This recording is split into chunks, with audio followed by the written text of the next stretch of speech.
We're here in the MAK, the Museum of Applied Arts in Vienna, for the opening day of the exhibition /Imagine, a journey into the new virtual, for which Sandra, Manninger and myself created an installation called the Doghouse and the Mosaik.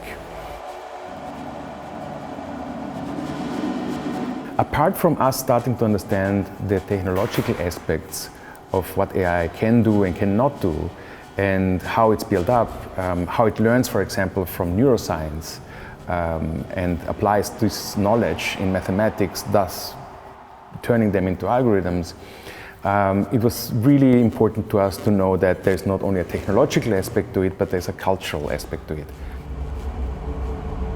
So we also started to do our own data sets, specifically to train machine learning processes that are geared towards architectural production.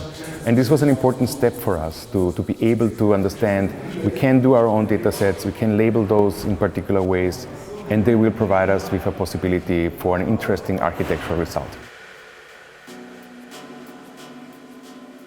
Sometime later, during the pandemic actually, our collaboration started to expand with even other disciplines. There were really interesting meetings where I heard about new methods being developed at computer science, for example, to create 3D models with artificial intelligence, and then at the same time having an idea of how to use that in architecture, and having like this response from the computer scientists saying, yes, that's an interesting application, let's work on this, let's try to figure it out. It's a very interesting experience for me. I always liked this sort of interdisciplinary work, but it has really exploded during the time of COVID, and of course now through the work on artificial intelligence. Post-human design doesn't mean after humans for us.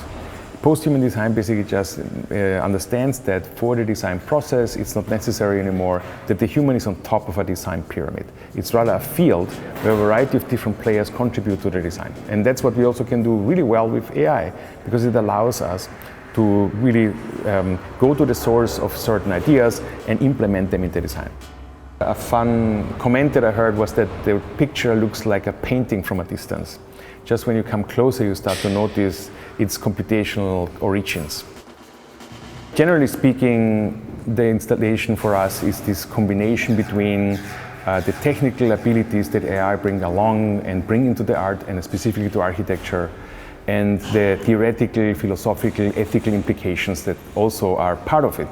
And we hope that the visitors are going to be able to take away one or two of those ideas and messages, and hopefully also be entertained by the robots that they can play with.